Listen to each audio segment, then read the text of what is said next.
Good morning students. आइए देखते हैं अब हम लोग आर.एस. अग्रवाल बुक से क्लास 7 का चैप्टर 5 एक्सरसाइज 5 है। तो सबसे पहले इस चैप्टर का नाम है बाबू एक्सपोनेंट। तो हमारे मन में क्वेश्चन राइज होगा कि आखिर एक्सपोनेंट कहलाता क्या है, एक्सपोनेंट है क्या। तो सबसे पहले बाबू जानोगे कि यदि कोई a to the power b लिख देता है तो a को आप बेस बोलोगे, a को क्या बोलोगे बेस, और b को क्या बोलोगे एक्सपोनेंट, या इसी को बाबू दूसरा नाम पावर भी होता है। तो क्या समझे, यदि कोई 3 टू द पावर 4 कहता है तो 3 को क्या बोलोगे बेस और 4 को क्या बोलोगे पावर, या इसी को क्या बोलोगे एक्सपोनेंट। ठीक है, अब आ जाओ बाबू सबसे पहला चीज तुमको अगर एक्सपोनेंट चैप्टर में पढ़ना है तो लॉ ऑफ एक्सपोनेंट। अब लॉ ऑफ एक्सपोनेंट क्या है, तो लॉ ऑफ एक्सपोनेंट में बाबू कुछ एक्सपोनेंट्स के लॉ होते हैं कि अगर बेस सेम होगा और बीच में मल्टीप्लाई होगा तो पावर जुटेगा घटेगा, क्या क्या होगा। तो कुछ रूल हम जानते हैं। अगर फर्स्ट रूल, यदि a by B to the power कोई m लिख दे और multiply a by B to the power कोई n लिख दे तो इस केस में हम बोलते हैं कि a by B to the power m plus n। क्यों? क्योंकि बेस दोनों का क्या था सेम था, और बेस यदि सेम रहेगा तो पावर क्या होगा जुटेगा। दूसरा चीज हम जानेंगे कि a by B to the power m और divide a by B to the power n। तो इस सेंस में बाबू हमारा जो फॉर्मूला बनेगा a by B to the power m minus n, यानी बेस सेम होगा और बीच में यदि डिवाइड साइन होगा तो पावर जो होगा वो क्या होगा घटेगा, या एक्सपोनेंट जो होगा वो घटेगा। अगर एक लॉ की बात करो कि यदि a by B to the power -1 है तो जब -1 यानी कि रेसिप्रोकल की लोकेट करेगा यानी कि b बाई a। यदि कोई लिख देता है कि a by b into c by d to the power, अगर m कोई लिख दिया इसका मतलब हो गया a बाई b के पावर m और मल्टीप्लाई c बाई d के पावर n, यानी अलग अलग भी आप इसको क्या कर सकते हो लिख सकते हो। यदि कोई लिख देता है कि अंडर रूट ए बी, इसका मतलब रूट ए मल्टीप्लाई आप रूट बी भी लिख सकते हो। यदि कोई लिख देता है under root A by B, इसका मतलब कि आप root A by root B भी लिख सकते हो। यही सब आपके मेनली जो प्रॉपर्टीज है उसमें प्रॉपर्टी है, और इस प्रॉपर्टी को अगर आप याद रखोगे तो क्वेश्चन बनाने में आपका सबसे इजी होगा। एक पद होता है कि a by B to the power 0 equal to 1। तो यदि किसी का भी पावर अगर हम 0 कर दें तो उसका वैल्यू जो होगा वो 1 के इक्वल होगा। तो इस तरह से आपके लॉ ऑफ एक्सपोनेंट में कुछ ये सब फॉर्मूलाज हैं जो कि मैंने आपको लिख दिया, इसको आप याद रखोगे। हाँ, एक लॉ और कि यदि कोई कहता है a by B to the power m whole to the power n और इसका भी पावर अगर p हो जाए तो यदि आप क्या बोलोगे कि a by B to the power m n p। तो ये बाबू आपका लॉ ऑफ एक्सपोनेंट था। में लॉ ऑफ एक्सपोनेंट में कुछ फॉर्मूलाज हैं जो कि आप याद रखोगे। अगर ये आपको याद रखोगे तो ये आपका क्लास 8 तक काम करने वाला है।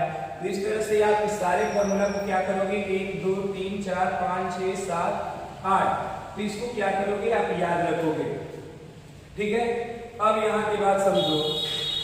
अब जो चैप्टर पढ़ना है बाबू तुम्हारा एक्सरसाइज 5 पे, आओ उसमें से कुछ क्वेश्चंस को आपको बताते हैं। आप इस वीडियो के माध्यम से आप जो भी आपका ये जो लिखा हुआ है आप इसको वीडियो के स्टॉप करके रोक कर नोट कर लोगे। आओ देखते हैं एक्सरसाइज 5A।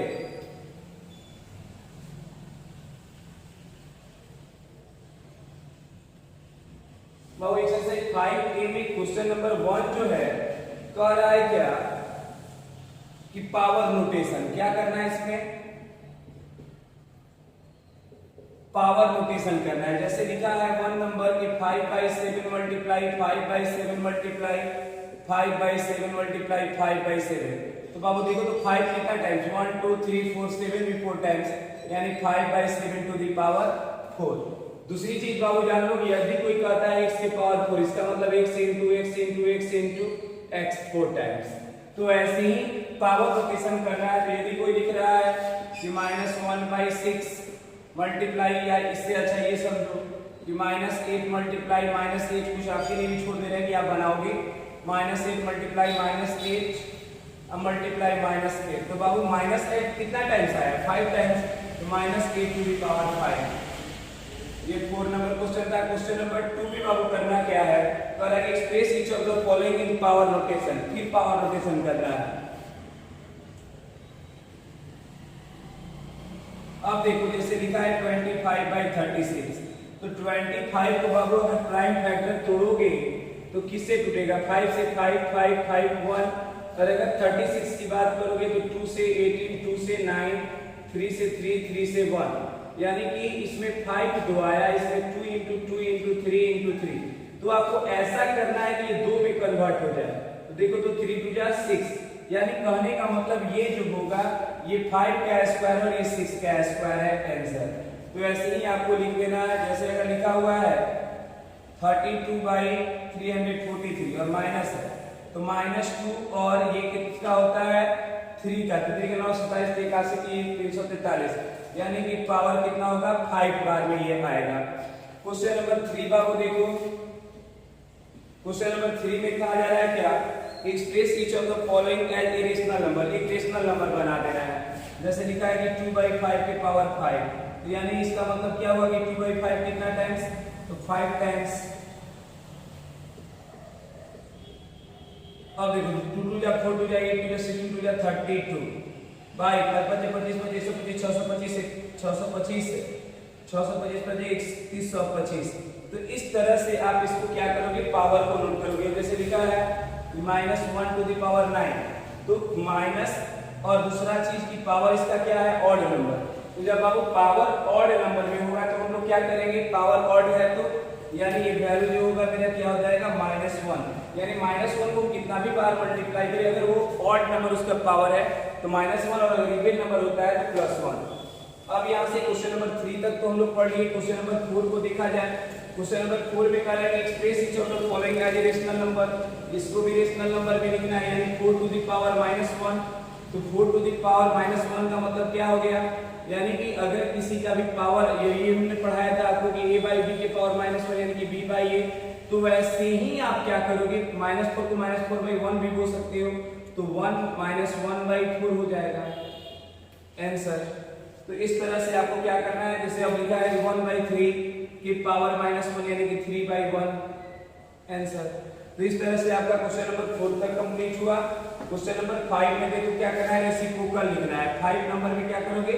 रेसिप्रोकल। तो रेसिप्रोकल लिखना है, जैसे 3/8 की पावर क्या है? 4 है ना, तो रेसिप्रोकल लिखना है। तो क्या लिखोगे? 8/3 की पावर -4। अब इसका लिखना है कि 5/6 की पावर 11। बोलो रेसिप्रोकल लिखना है ना, उल्टा लिखना है। तो उल्टा लिखोगे बाबू तो यही हो जाएगा ना, 8/3 के पावर 4, माइनस में नहीं जाएगा। अब इसको अगर हम लिखें तो ये क्या हो जाएगा? 6/-5 के पावर 11। तो इस तरह से आप क्या करोगे? इसका आंसर लिख लोगे। अब जो है क्वेश्चन नंबर 5 तक आपका क्या हो गया? कंप्लीट हुआ। Exercise 5A